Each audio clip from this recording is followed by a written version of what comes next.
Hello and welcome back to Impact Factor. I am your host, Katie Van Aken, and this week we have a unique episode where a few weeks ago we did a live episode recording with the help of Drexel University Graduate College, and we had a panel discussion with a few members of the Drexel community where we talked about communicating technical topics to anyone, and it was a really great discussion, and this is the recording. And I hope you enjoy.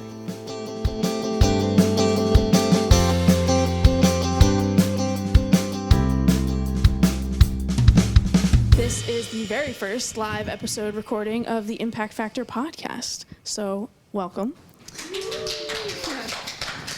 So, my name is Katie Van Aken. I am the host and producer of Impact Factor, which is a podcast that explores the PhD experience, mostly through interviewing guests at different stages in their PhD journey. I graduated from Drexel in 2017 with my PhD in material science, and I was the VP of Academic Affairs for the Graduate Student Association. And while I was there, I was also the co-founder of the Drexel Emerging Graduate Scholars Conference. This is important later, you'll see. So enough about me. Let's talk about our panelists. So today, first of all, we have Professor Christina Love, who is an associate teaching professor at Drexel, where she teaches physics to almost every type of major, including physics, fashion design, biology, and business. Professor Love is the director and founder of Start Talking Science, a free annual event where STEM scholars present posters detailing their research to a general audience. She serves as a member-at-large for the Forum on Outreach and Engaging the Public for the American Physical Society, and she is also a past president for the Philadelphia chapter of the Association for Women in Science. I could go on, but I will not. Welcome, Dr. Love. Thanks for having me. Next we have Dr. Claire Witherel, who received her bachelor's, master's, and PhD from Drexel from the School of Biomedical Engineering. After her PhD, Claire worked at the University of Pennsylvania as a postdoctoral research fellow in the Department of Bioengineering. Claire is currently a medical science liaison at Integra Life Sciences, which we will hopefully hear more about later. And in this role, she supports the tissue technologies, wound reconstruction, and care product portfolio, as well as the nerve and tendon products in the surgical reconstruction division. Whew. She helps lead clinical evidence generation, develop relationships with KOLs, which is key opinion leaders, I had to Google that today, and support new technology development. Welcome, Claire. Thanks. And last but not least, our not yet doctor, but will be doctor, we have Ben Haslund-Gourley, who is an MD, PhD, candidate in the Department of Microbiology and Immunology. He is currently in his 4th year of the Physician Scientist program. Ben's work with Lyme disease patient Sarah, provided by the Bay Area Lyme Foundation, detected N-glycan biomarkers specific to acute Lyme disease. He is passionate about translating scientific findings to improve patient outcomes and hopes to develop a novel acute Lyme disease diagnostic using a glycomic platform. He is also the 2022 winner of the Provost's Award for Best In-Person Oral Research Presentation from this year's Drexel Emerging Graduate Scholars Conference. Told you, full circle, here we go. Okay, so before we get into the questions, well, first of all, round of applause for our panelists. Thank you guys for being here. Thank you guys for being here. Thank you. Thanks for having us. So before we get into the questions, and I let these very smart people talk about very wise things, I want to set the stage for today's discussion topic.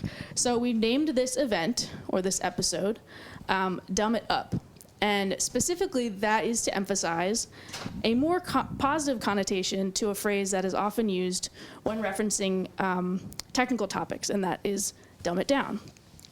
So for Dumb It Up, I would argue that two things that make it more appropriate to have up be the direction than down. One, I believe that it takes more knowledge, more understanding, and more skill to explain something complex in an understandable way, which therefore elevates up the skill set above just spewing technical lingo and acronyms at someone. Second, by seeking this elevated way of communicating technical topics, we can spread knowledge and information more broadly, which is a great thing. Up. There we go. So, dumb it up. Here we go. One more thing, we'll have some time at the end for audience questions, so keep them handy throughout the discussion. And they can be questions about anything, because we have three very wise people here, and you feel free to take advantage of that. Okay, should we get started? Yeah, let's do it. Okay, so I want to ask you all kind of specific questions to start, because there's a very specific reason that you were asked to join this panel, and it has to do with this topic of dumbing it up. So let's start with Christy. You are the founder of Start Talking Science. Can you tell us a little bit about that and what motivated you to create it? Yeah, so it started off by really actually my interaction with the Association for Women in Science. And so I found myself, attending these networking events where most people had some kind of degree in biology, and I have a PhD in physics. And so they would have these very kind of technical, kind of casual but technical conversations, and I would find myself completely lost, and they would look at me like, oh, you're a smart person, you have a PhD in physics, you must know what I'm talking about. And I would be like, I took biology in high school, right? I have not taken biology in a long time, and you're talking about your PhD research in biology. And so it occurred to me that not only maybe communication could be improved, but also that they didn't necessarily know what I knew or didn't know or how to speak to me. And so it wasn't that they were trying to impress me or make me feel dumb or something like that. It was instead just a complete miscommunication.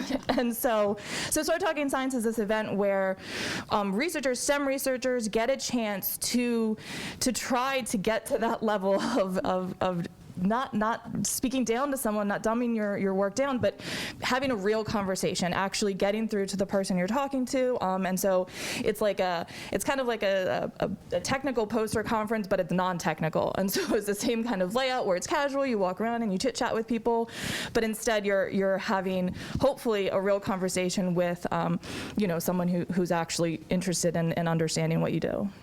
And who's the audience? Is it other scientists, or is it just people? Yeah, so we often invite actually high school students, but it's definitely anybody. It's often friends and family of the presenters, and then of course we encourage other people to you walk around and learn from the other presenters. So it's really very broad, and the idea is to get it to that level that it's okay. That it doesn't matter who the person really is. Love that. Claire, your job as a medical liaison is by name a liaison between different stakeholders. Can you talk about how that plays into this sort of topic? Absolutely. So, yeah, just to start, so medical science liaison was one of those careers where I was like, maybe I'm dating myself if I talk about this. Does anyone know the movie Office Space? Yes. Okay. Do you remember how there was this one guy talking about how he's like, I talk to the customer so the engineers don't have to. That's literally kind of my job. So I hope I'm not dating myself there when I reference the Office Space, but great movie if you haven't seen it. But literally that is my job. My goal is to engage with surgeons who want to do research on our products. So whether we are asking them to do it, so that's a solicited request versus an unsolicited request, where I'm using these terms very specifically because that's part of the FDA's language and legal ramifications, Sunshine Act, blah, blah, blah. I could talk all day about that. But yeah, there's just this, my goal is to engage with them and help learn. We as a company are always eager to understand why our products work the way that they do. And so surgeons, especially because they're using our products, which are FDA cleared or approved to be used in humans. So, we need data, and that's how we build efficacy and safety claims about our products. And so, yeah, engaging with key stakeholders is another piece of that. So you have marketing people who want to, they have their own sales agenda of course, and sales is, of course, like it's the dirty word in the room, but for the scientist, but we have to engage with them because that's how the company makes money. So the company needs to make money, but we also want to be doing right by science. And so I think there's a little bit of, you have many goals in the room, and you have to be able to appease everybody in the room. And then the other piece of this too is like because I have more in touch with the surgeon maybe than the marketing, or I'm sorry, more than the scientists are. I get to bring those insights back to the scientists, and we get to then have a conversation about, hey, are there like next generation products that we want to work on, or are there technologies where we maybe want to acquire technologies that are already out there.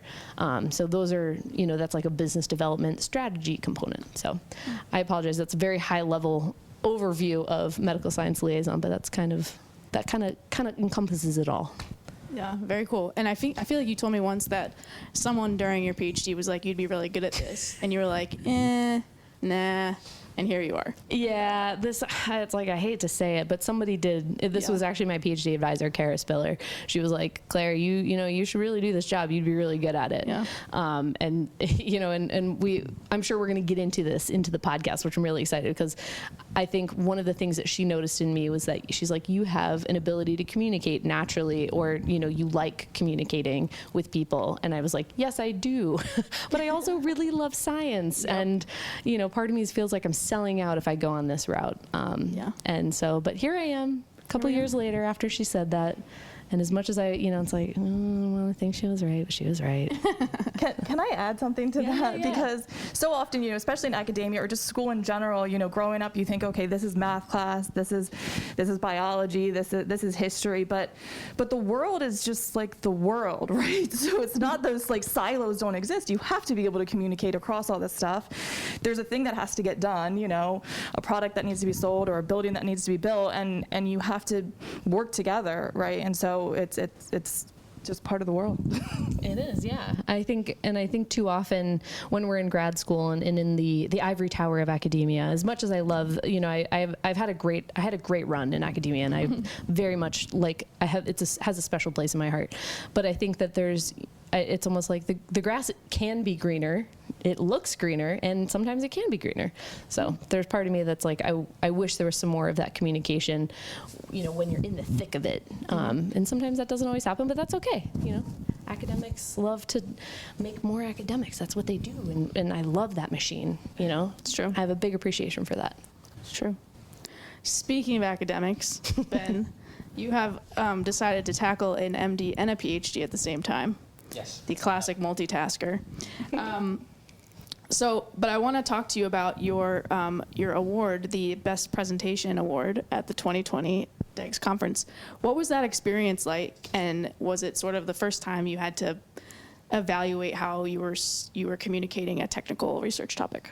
Well, first off, thank you. Yeah, it was a huge honor. And walking through it, I think preparing for it, you're always nervous because you're not sure if your niche field is going to be communicated to a broader audience. And especially for me, I work with glycans. Those are little sugars on proteins.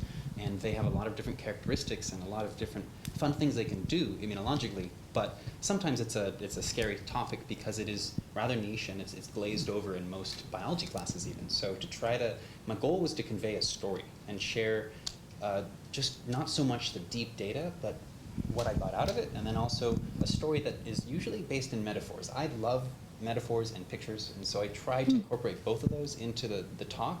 And I think this wasn't my first time running through this talk, but I definitely tried to continue to tune it. Every time I gave it, I think by the time I made it to the Drexel Emerging Scholars talk, it really helped to put it together in a nice way, and it felt like I was able to not only look at the screen and then also gauge the audience, but it felt like it was flowing well. And I also took away from it the fact that it's a huge team effort.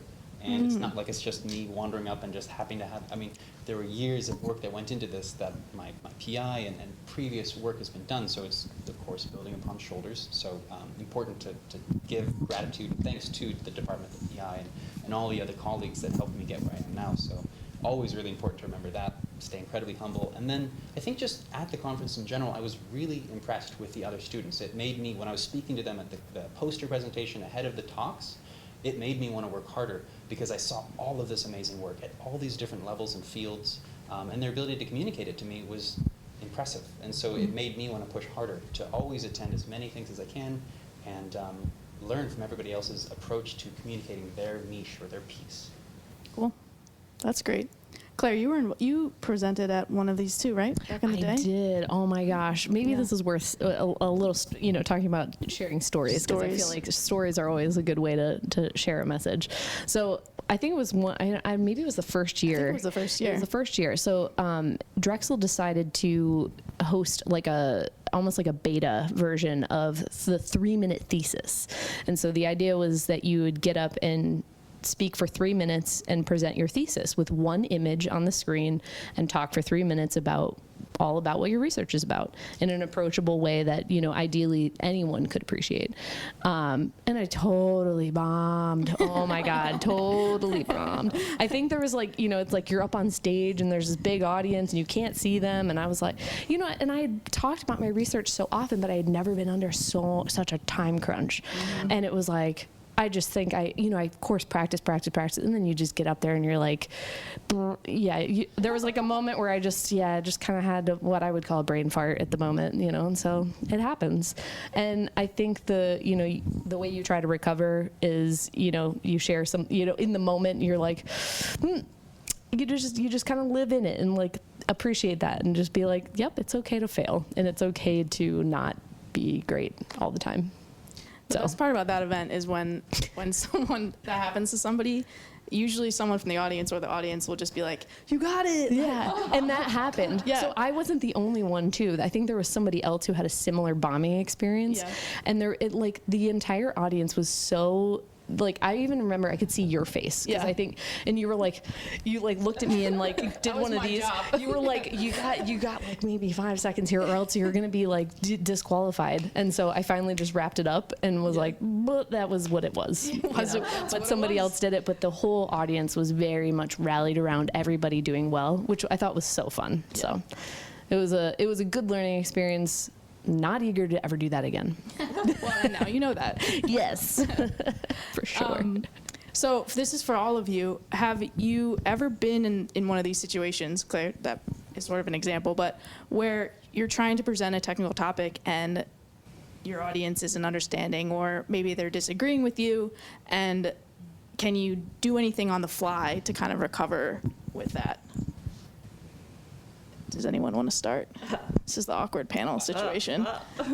Okay, well, I'll just say that sometimes it goes well. It really depends on the level of the desire for the audience to learn. I think the hardest, maybe I like sharing these moments where things didn't go perfectly, and mine is definitely doing outreach with Drexel at local, I think they were junior high classes, and we were teaching science, and then they'd also walk up to us and ask us, what do you do? What are you doing over there at that university all day? And it was really humbling, I think, to realize, okay, it's vital for me as a scientist to communicate to the audience and to the public what we're doing and why we're so intensely fascinated by it and how beautiful it is, but also try to get it across to them in a way that they go, oh, cool, because that didn't go so well the first couple classes I had, but what do you do? I'm like, oh.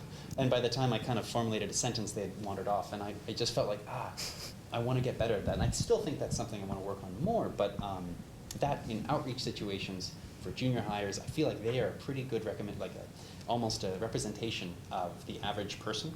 And if I can figure out how to get a junior hire going, that's pretty cool, then I think I've won. Wait, so that's a great quote. Yeah. Junior high, the average person. It's because they have the attention level of, they only care for so long. So if you bore them, right, bye. I think they don't have the social graces. I know I didn't at that age to kind of go, well, just wait for him to figure this out. You're like, so I think they're perfect. So I definitely want to continue doing outreach and continue honing my message there. And I think that's one of the takeaways for me communicating science is it's not like you're gonna, just knock it out of the park every time. Yeah. It's iterative, and you just ask Claire. Yes. You're not gonna knock it out of the park every time. No. You learn. You learn. Yeah. You get better. Data. So that's my humbling experience with outreach and communication. To add to that, I think it's important to understand what your audience knows, or what the person you're talking to even knows, if they know anything about what you're talking about, or if you need to really kind of start from scratch. But I think to that point, it's like, you have to listen also, right? So if someone is kind of, not really believing you or disagreeing or wants to like be kind of confrontational, it's useful, I think, to just hear them out, even if they're not making much sense, even if it's not correct, to kind of give them that patience and just to kind of have them understand that you care, right? Like you care what they think, and that's like kind of the human way to kind of get to a difficult conversation where you can then say, okay, well, I actually know about this thing or that thing, or can we agree on this? But you can't get to that point until you know what they know or know what they believe or know how they feel about something, and then they need to also respect you in return to even remotely give you the time of day, kind of like a junior high, someone in junior high actually, right? So if you give them that just like time to say what they need to say, to kind of speak their piece, and you can kind of kindly and compassionately try to communicate, try to understand why they think that and so on. And it's so hard to do, right? Because so often it's very it's very easy to like be quick to say, oh no, that's wrong. This fact says this and this says that. And so I think that you just have to kind of take a breath and be a little bit more human about it. Unfortunately, at first. Yeah, I think sometimes when you're in the thick of these formal situations where someone is like, combative with you, this often happens at conferences where someone says, "Can I make a comment?" And I'm like, You're like, no, this is the question this part. is the Q&A part, Yeah. not comment party, whatever. Anyway, so this happens all the time. And sometimes you get like a very famous person who wants to combat with you at a conference. And so oftentimes my strategy for this, whether it's like when it was at a conference when I was a junior, like a young grad student, or even now as like a medical science liaison, I'm going to talk to surgeons about our products as the scientific expert. I'm just like, I just ask a question. It's like flip the narrative and like put the ball in their court.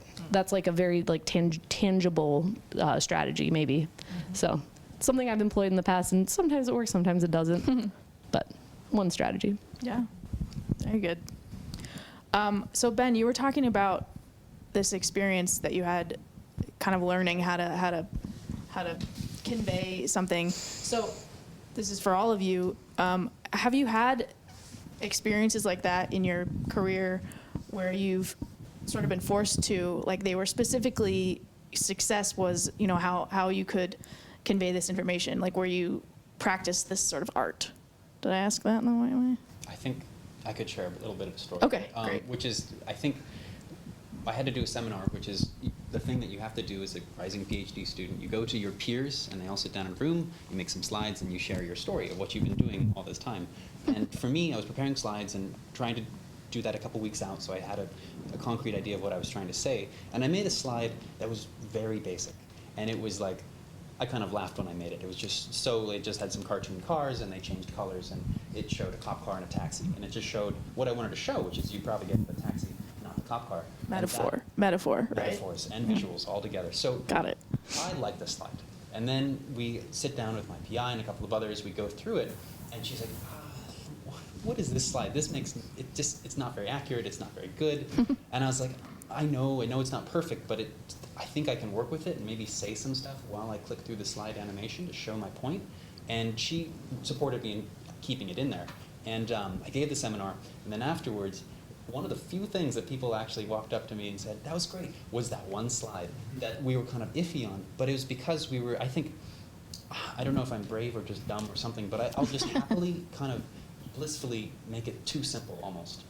Trying to get 90% of the audience to be with me, and then maybe later I'll try to kind of articulate my point more specifically, more accurately. But I think there's always, especially as grad students, we're trying to balance between very accurately describing what's in the grant and then also trying to convey to the population of people that aren't reading our grant what it is we're doing and why it is we're doing it and what we hope to get out of it. So I think trying to balance those two, I always suggest leaning more towards the basic.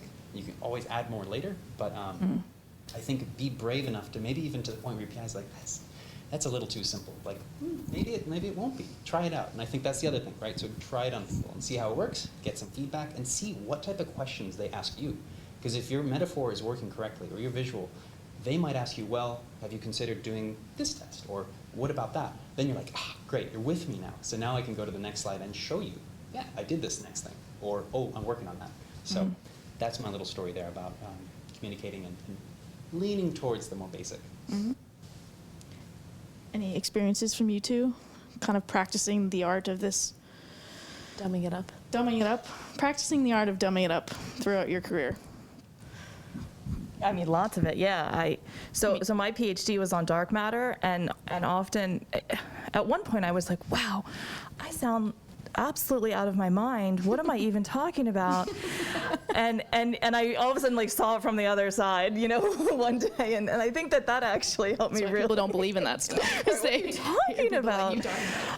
And so I think that like kind of really trying to get to that, I have absolutely no idea. We're talking really fundamental kind of like, you know, okay, well, atoms are made of protons, neutrons, and electrons. And so, you know, starting at the very basic idea and talking about, you know, everything's made of these atoms. And it turns out there's a lot of evidence for something different, right? Something that's not a proton, neutron, and electron. And so getting to that kind of explanation took a long time. I remember one time I was like, I don't even know what I was saying. I was trying to talk to my dad about it, and I was talking about like shining a flashlight on your foot and x-rays or something. I don't know. I was going down a path, and I looked at him and I'm like, gosh, I know you have no idea. I don't even know what I'm talking about at this point, you know? And so I think it's a little bit of trial and error. Is your dad a physicist? No. Yeah, okay. No. One time he was trying to explain to me electricity, and I said, Dad, you know that's part of physics, and he didn't know, you know, and so he thought it was like about, you know, Newton and apples or something, but right. So. Yeah, that's great. Yeah. It's cool. I don't need to add anything more. These, I mean, I have lots of stories, but we can keep going. Okay, we'll keep going. We can always come back. Yeah, maybe something will spark my Let me brain. ask you a specific question then, Claire. So this question is about your dissertation, which was not too long ago, which is why I'm asking you about it. So I remember when I was doing my dissertation or preparing it, I was debating whether to go simple or not, or technical, you know, and you sort of have to balance the people in the room, or balance it based on the people in the room. And I didn't know who was going to be in the room other than my committee. But also my committee, like, kind of knows what I'm doing and doesn't need to be told again, in theory. So I'm curious what your experience was like, and did you have that sort of internal debate as well? Yeah, totally. So the other thing too is, you know, working and training under my PI, Kara, she was very adamant about making science approachable in general. Mm-hmm. She really wanted you to be able to explain something very technically to any other technical person in a way that they could then appreciate. So she was like, she was a big advocate of dumbing it up, basically. And so I felt like, you know, when you asked this question earlier, I was like, I feel like I did this all the time because of just who I trained under. And so with my dissertation specifically, you know, my parents were in the room. I think my sister-in-law was in the room, who's like an, you know, elementary school teacher, and then my husband, who's an architect, you know. So it was like, I had everyone in the room basically. And then also like my future postdoc advisor was in the room as well, which I was like, this is very intimidating. Anyways, it was a good experience. I think in general, I approached this in a way that I was like, I really want to be accurate, scientifically accurate, but I also want to make sure that my verbiage, so my slides were very scientifically accurate, but then my verbiage I felt like was much more approachable. And I try to do this in general, like, right? So it's like if someone just sees the slides and they've never, you know, and maybe they can appreciate what's happening, but for the most part, you know, my words will hopefully make it more approachable. And then maybe they can appreciate the slides themselves. I think also too, there's this sensation of, you know, in the dumbing it up phase, I think we don't give people enough credit, and I think a lot of people will follow you, and I think they can follow you even if it's over their head, you know, in the way that you present your work. And so I really tried hard to talk about that a lot. So like talking about take-home messages of this slide, and so that was again part of my OG training with Kara was like, we're gonna make every slide have a very specific purpose and meaning. So we're not just throwing up data or throwing up slides or pictures. Everything has a purpose. purpose. And even if you missed the first half of the slide, you will hopefully get something out of it. So kind of something in that effect. I don't know, does that answer the question? Yeah, and then, I mean, I love that sort of practice, because then you're not, I feel like at some point someone told me that for the average audience member, you follow for about 2 slides, right? So it's like the title slide and then like the basic intro slide that's like batteries are good. You know, that was my research, right? It was like batteries are important. Okay. And then after that, you would lose everybody. And so what you're saying is that even if you lost someone on a slide, you can basically catch them up. Every time. Give them credit for being able to do that, and then move on, and now they're back with you, which Yep. is cool. Yeah, and often if you just look, you can kind of see some of the eyes glazing over. Like, well, you watch and you're getting this like active feedback, and you're like, okay, even like the greatest scientist in the room, is like losing me. I'm like, okay, where I see them look at their phone, I'm like, okay, we're gonna try that next slide slightly differently on the fly, to try to get them to engage. Right, and it's true for anybody, right? It doesn't matter like what your training is, or your background is. We all are human, and we all get bored or forget, or I know I heard your talk last year, but somehow can you explain to me exactly this part? So it's funny. I actually found in my research career that oftentimes the most senior people are the ones kind of asking the most basic questions. Yes. and it's because I think at that point they actually they don't care, and maybe we all had that same question also, and they're like, I don't care about their appearance. Yeah, right. Like, oh, whatever. Yeah, right, exactly. Right. Like they're so they jaded. Just care about it, but that's why they ask, because they actually care, but they're not like worried about their image or their postdoc or getting a job or anything, and Yes. so they're like, what are we talking about? And they're the expert, right? And so even that kind of audience member, you still have to be able to refresh their memory, and just like you said, kind of have that's like goal and that summary for each point. That's great. So, Christy, I'm curious, as a PI, in the same sort of question, when you are advising students on their dissertation slides, what do you experience from that side? Like, what would you like to see?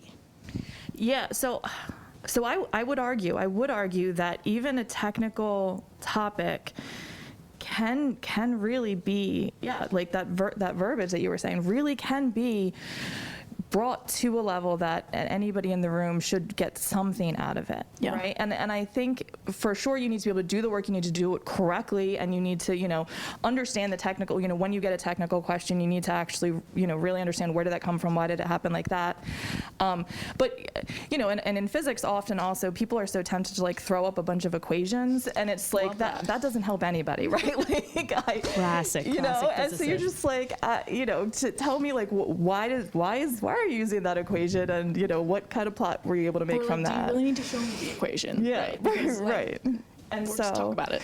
And then on the other end of it, I think everyone has a tendency to also put a lot of words on slides, and so that also doesn't help, because again, it doesn't matter who you are, you can't really read technical language and listen and do all of these things and interpret a plot. You can't do it all at the same time, and so the more kind of like lean and concise you can make your slides, and then give those details and explanations and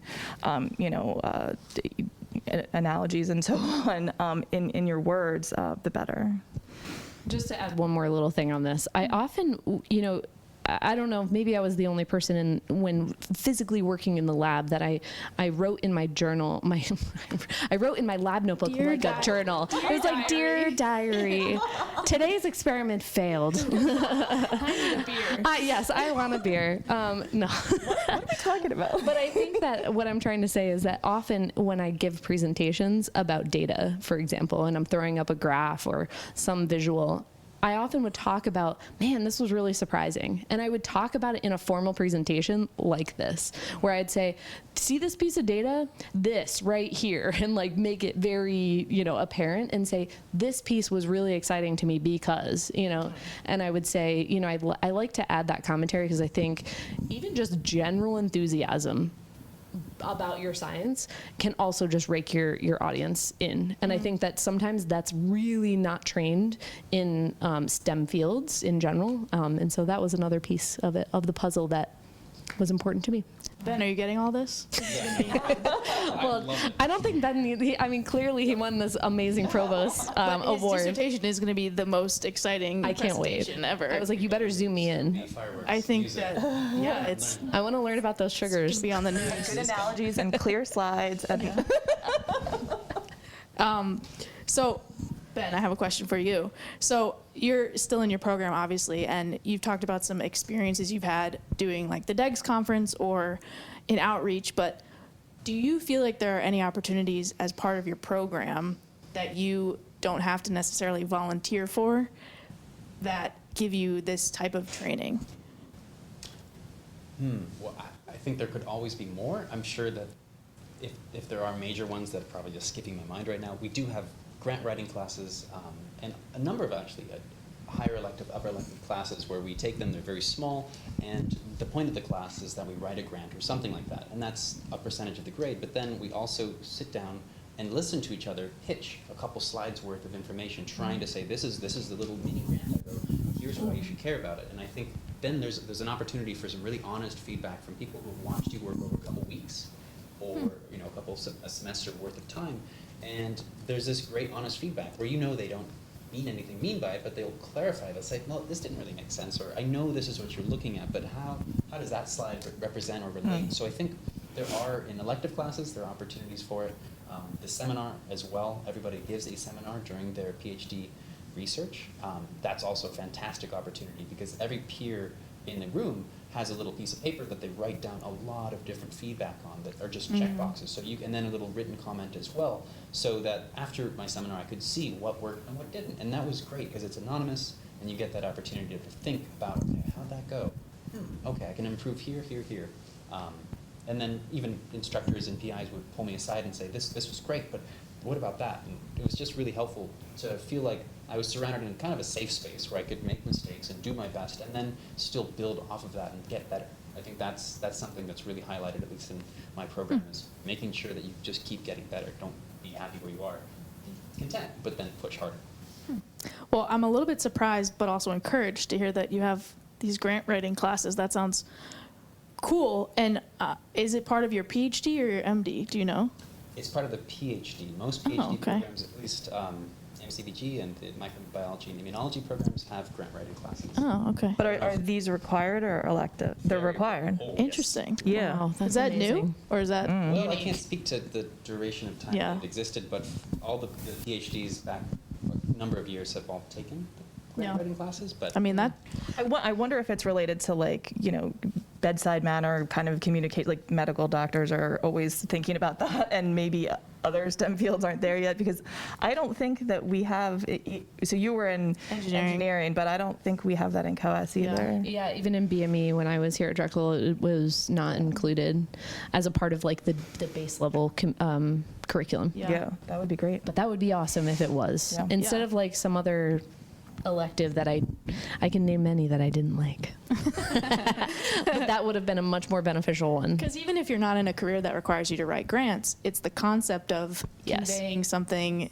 technical to someone who's going to give you money or has that Right. power to influence your work. It's Yeah. the same skill set, right? Yeah. It's the same, and it's required for every, right, you're talking to your grandmother and you need to try to explain it in some way, but you're then trying to get someone to give you some money, or you're trying to, talk about your research in an interview for a job outside of academia, and so it's all of the same kind of skills. Okay, cool. Sorry. Got my questions here.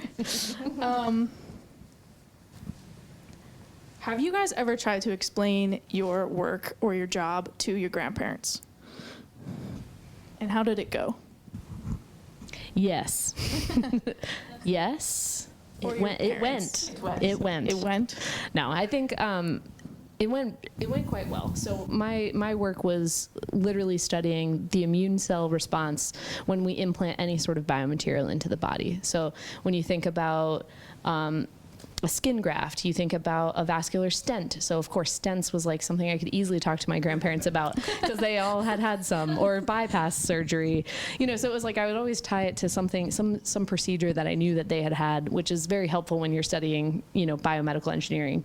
And so when I would explain that to them, I said, I'm really interested in the cells, the little individual cells that get all excited, when they interact with that material that is completely foreign to your body. And so that's often where it ended. That was it. Once you make the cells have emotions, then yep, that was it. Yeah. Yep. But it's not untrue, because they are very emotional cells, and they're very, very temperamental. Yeah. And very important cells. Macrophages, let me just say. Yeah. I'm sure that word didn't really land. Oh, no. White blood cells is often what I say, which is factually correct. And so, it was Much a lot of more that. accessible, by the way. Yeah. White blood cells White versus. blood cells. I've heard macrophages like 100 times. I know. Probably from you, but like. Yeah, because I love talking about I macrophages. still know what it is? I don't know. It's a white blood cell. Yeah. But anyways. Wait, let me interrupt you, because I think that's really important, is to find different ways to say the same thing that that they understand, without necessarily making it, I can't, whatever, like like inaccurate. Well, inaccurate, or like silly sounding, right? Yeah. People say like, oh, explain it to me like I'm 5 years old. Right. But that doesn't mean that you have to say like, you don't have to like get a puppet out, like you don't have to actually do that, right? And so you can, people understand different words, and you can find those words that they do understand. And you can personify your, like almost storyify your own work. And I think that, to Ben's point of always trying to make a story or a metaphor out of it, I think that that's how you relate to all people when it comes down to science. And so anyways, just, trying to explain this to my grandparents, it went well, but often, and it's like explaining it even to an Uber driver, for example. Oh, yeah. Uber drivers are always there. like, they pick me up from Drexel and they're dropping me off somewhere else. And they're like, oh, what do you do? You a student there? And I'm like, yeah, I'm a researcher there, you know. And so you wait to see, you start very high level and you wait to see what questions you get in follow up, and that's how it kind of dictates how deep you go. Yeah. But I like start high level accurately, keep going and see where it goes. So I have a quick sidebar story. So a few of us from the GSA board were getting into an Uber to go to the GSA boat party. The one at Ben welcome Franklin. back. Yeah. The Ben Franklin yacht. And so, but this Uber was like a pretend cash cab. Like the guy was like, "We're gonna do cash cab here." Amazing. And so the first thing he did was find out that we're all PhD students, right? And so he was like, "Oh, well, we're gonna play anyway."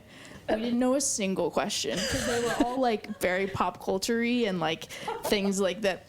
We were like, ask me about physics. Like, just give me something that I would know.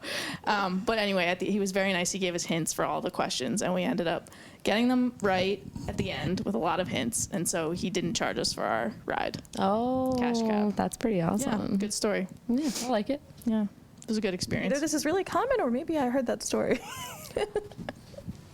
One of your students was in the car with me. in the car, okay. Yep. I was going to say, I've heard the story. Amazing. Weird.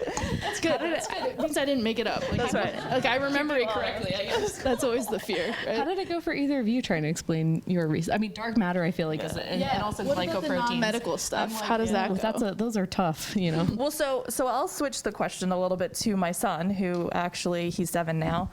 And my newer research, I had to explain it to him because I was, excited about starting this new research. And so it's first off, it's a detector at the South Pole.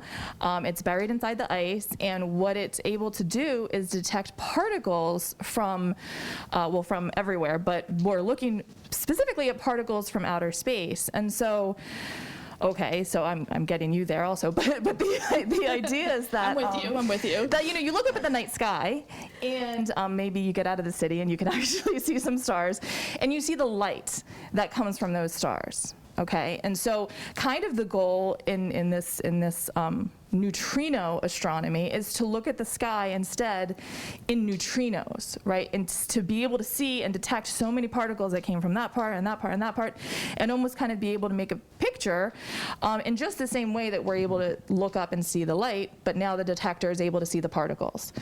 And so actually I kind of explained it the exact same way to my 7-year-old, and he totally was understanding it. And so it was a really interesting experience that I felt like, wow, he's getting it, and he's 7 years old, and so it was fun. Future physicist. Yeah, Wow. probably.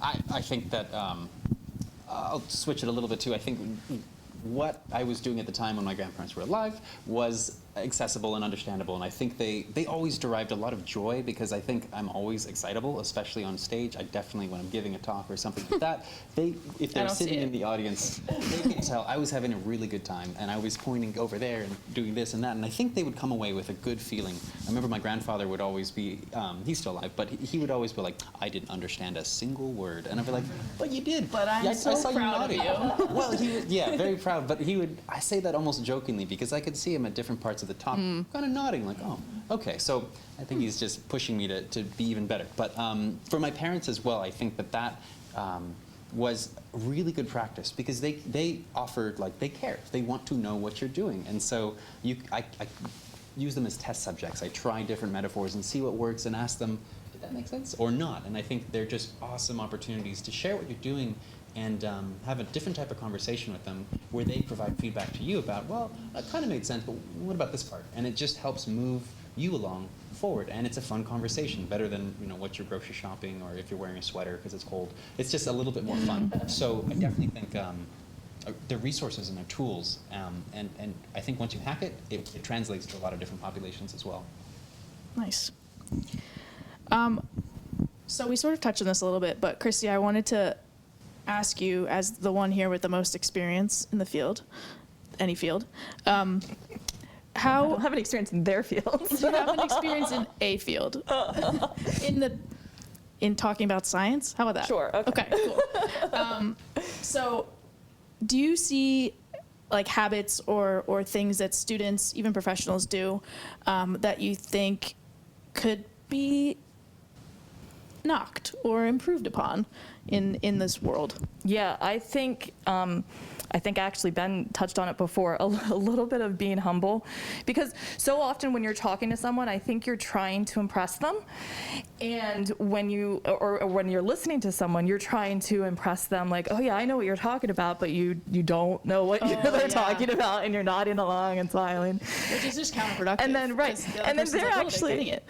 they're actually, you know, and then you're right, you're trying to sound smart, so you're throwing out bigger words or acronyms or like some other kind of experience you had, and so you actually keep kind of going farther in the wrong direction, and then at some point, you know, the other person is getting too far in the other direction of not understanding, and so I think if we could all just say, all right, we're all smart, right? We all, you know, we don't need to impress anybody, but wouldn't it be great if we could actually, you know, have an actual conversation and kind of get past that idea of sounding smart.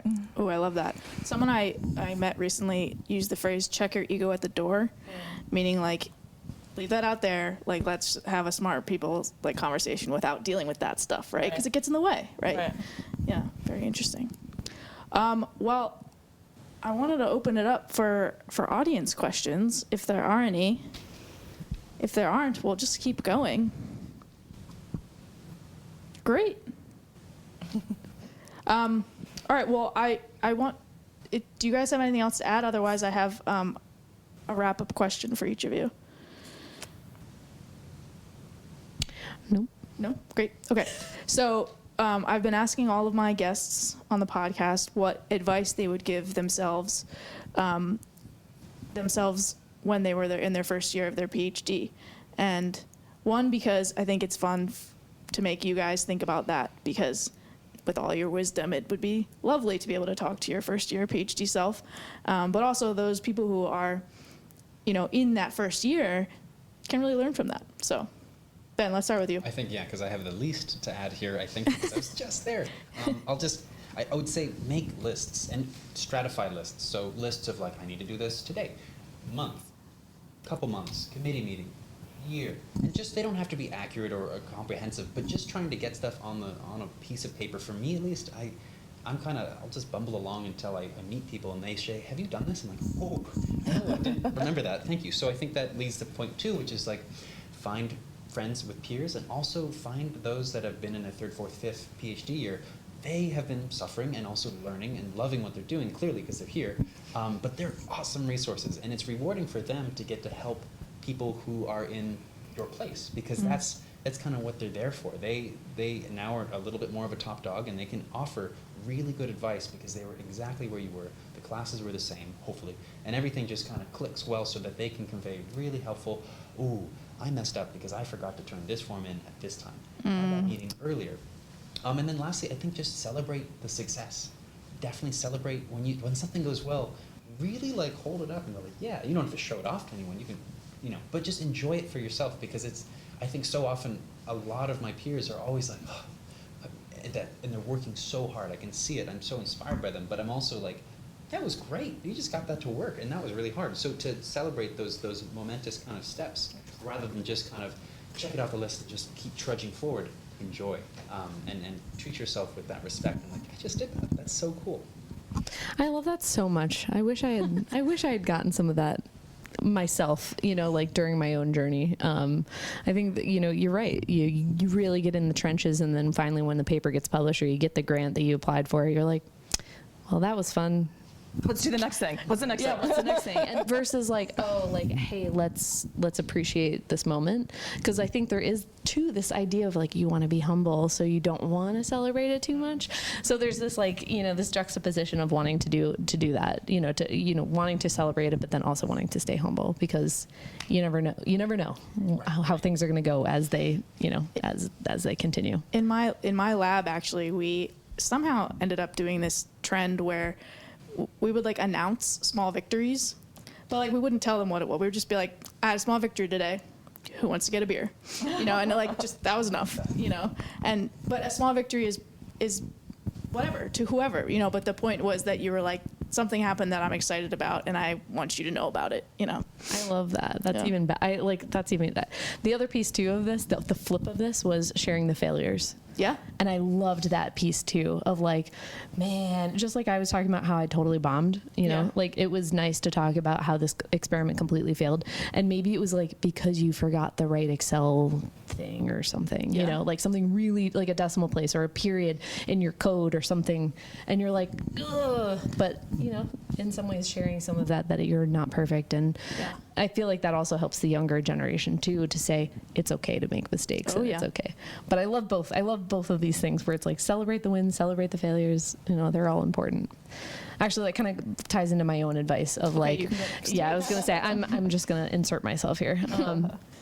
I think my piece of advice to myself was, yes, lists are amazing. I can't tell you how many notebooks I have full of lists from my dear diary and my list.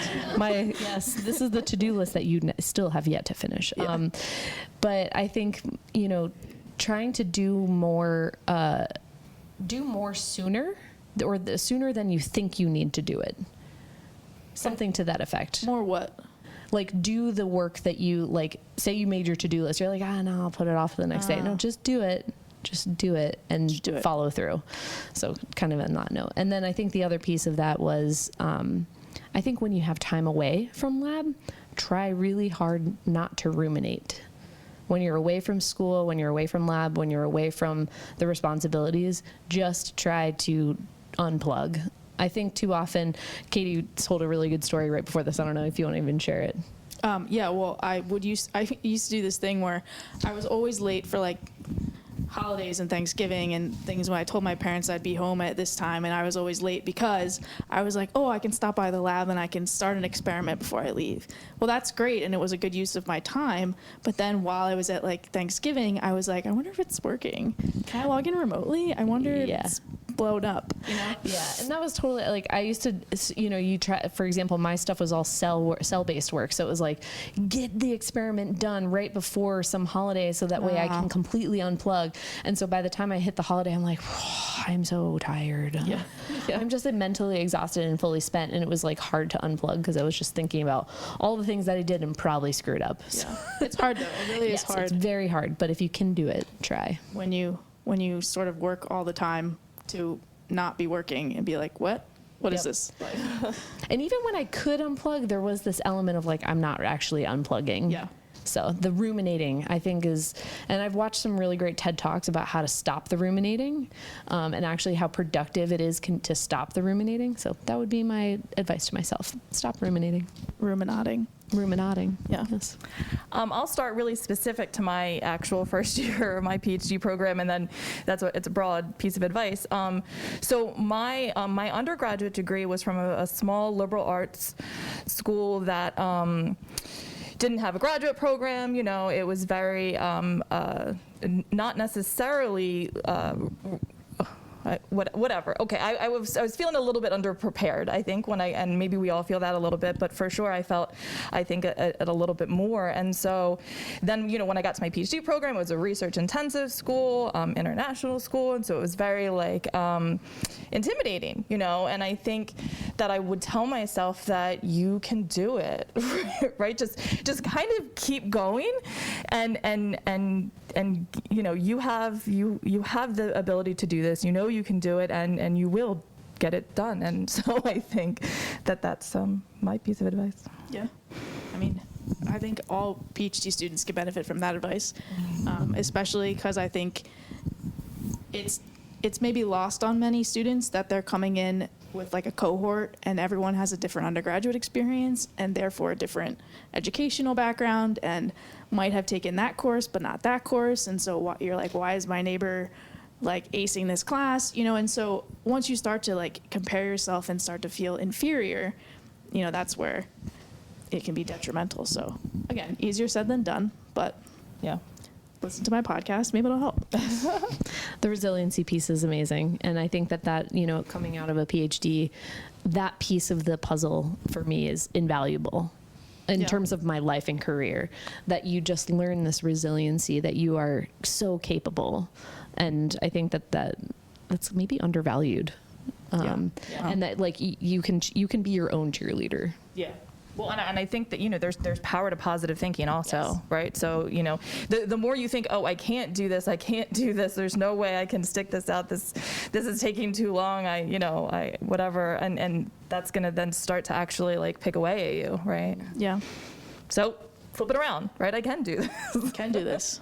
I can do hard things. Right? Good reference. All right, well, that kind of wraps it up. Anything else you guys want to add? Any other questions, anybody? Questions? Yeah. Yay, a question.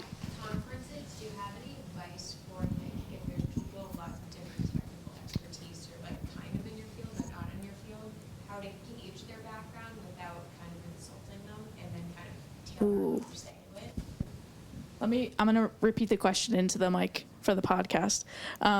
So the question is, when you're at conferences and there's a lot of smart people with a lot of different technical backgrounds and expertises, how do you gauge their knowledge about the topic you're talking about without insulting them or offending them or making it awkward? Okay, maybe once I'm the most junior, so I'll start. I think when I'm like at a You can do it. It's okay. I appreciate that. So I think when I'm at a poster and someone kind of meanders up slowly and they enter the orbit and you're like, hi. And I think So awkward. I'll say, look, I'm not going to give you, because I've been trapped before by like this 7 or 10 minute, like, you walk up to be nice and then suddenly you can't leave. You're like, oh no, they're doing it. So I think what I do is I say, hey, let me get you the 5-second version of this poster. And I go, dump, dump, dump, dump. That's what I'm looking at right there. And then if they go, oh, cool, and they walk away, then like, great. And if no, they're like, oh, what about this? What about that? Then I let them kind of show their cards and show them what they're interested in learning more about, and have a discussion then. But I definitely think that it's important to gauge the audience. And that's, at least for posters, that's how I try to do it. Like starting with the greatest hits, sort of like your like, story. well, here's the data. If I had to wonder one thing, it's right there. Yeah. It's fantastic. Yeah. Yeah, that's great. I'm gonna actually repeat what we said before about, what do we say? Oh, about whatever you were saying is a white blood cell, right? And See? so, White blood cell we know, macrophage we don't. This isn't an offense. You know, it's not offensive to just use this other terminology. You know, if you were saying it in that, like, you know, speaking down to a 7-year-old kind of thing. But if instead you can just find those different words, get rid of the jargon and stuff like that, you can almost have this conversation where it doesn't actually matter their background. And for sure they'll show you cards, and then you can get more technical if they are getting it, or if they're like, oh, I'm actually in this other field, then you can kind of back off. But that also is the other thing I was talking about before, is listening, right? To see where, ask them questions, right? And kind of try to not necessarily gauge, but literally find out. Yeah, I think that, very similar to what I said before about asking questions, even in a formal setting at a conference where I'm giving a talk. There are times where I will, and maybe it's uncouth to do this, but I just do it because I often find people are more engaged with me and with the talk when I go, hey, do all of you know about the M1, M2 macrophage thing, the paradigm? White blood cell. Yes, no, and then if I get this no, then I'm like, okay, we're gonna do like quick background slide, and we're gonna talk about this. And it's not like I have background slides or like backup slides in my talk. It's like I know that this is likely going to be the answer to my question, and I think more time and experience will help you get there. That just to include those slides always in your talk, even if your audience is super familiar with your work. And this was actually somebody, like when I had my first job, I think I was 18, I was an intern at a med device company, actually the same company I work for now. I remember my first supervisor said something to the effect of, you just should go over that background no matter what. Just do it. Even if the people in the room who know it, they'll tune you out and then they'll join back in later. But then the people who didn't know, you made it approachable for all of them. Right. So And everybody could always use a refresher, or maybe you've come up with a cool analogy that they've never heard before, and they're like, "Wow, I'm actually going to take that. That was a good way of explaining it." Yeah, or like a good visual or something And so I think I think people who are more senior and know a lot about things, they actually would appreciate even getting it in this slightly different way, or kind of this dumbed up version. Would I think help them remember, but also then use it themselves. So I don't think you have to worry about offending anyone. Yes. Ever. Great question. Any other questions? Yeah. How do you manage it when a legend or an expert in a field that you truly respect asks you a really stupid question and you don't want to offend them, but you have to explain it to them? Yeah. Well, let me repeat the question. Yeah. So the question is, what do you do when a big wig or a legend or someone really well known in your field asks a stupid question? How do you not offend them and still answer the question? Oh, it's tough. It's happened, and I've been there too. And Yeah. it's hard. I think your answer, you know the answer. No, about asking questions, clarifying questions, because maybe they actually don't understand what's happening, and it's just the way that they ask the question or the way that you're interpreting it, or maybe it's a specific scenario there, and or I use this all the time where I'm like, can I repeat that question back to you so I make sure I understand what you're asking me? I do that every time, and usually it ends up with this little discourse between me and that person, even publicly, and that helps because then I can start to, because sometimes they're just trying to prove a point and make a comment, and then you're like, Been there okay, too. got it, understand where you're going with this, and then you just say, oh yeah, that's something we're going to study in the future. That was always my blanket answer. Yeah, next question, thank you. Right, well, and I do this. This is terrible. It's more of in in a defense, right? Or it's the closed session. It's more it's not that I don't know the answer, or maybe I forget, or whatever. But it's also that I want to know how you would answer it and how you understand it. That probably doesn't really happen at a conference, but it could be that scenario also.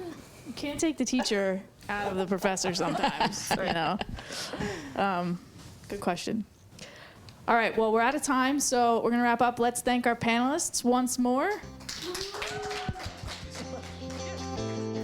Thanks to Christy, Claire, and Ben for a fantastic live show. If you or someone you know wants to be interviewed on Impact Factor, feel free to reach out via Instagram and follow us for updates at ImpactFactorPod. Thank you all for listening and have a great week.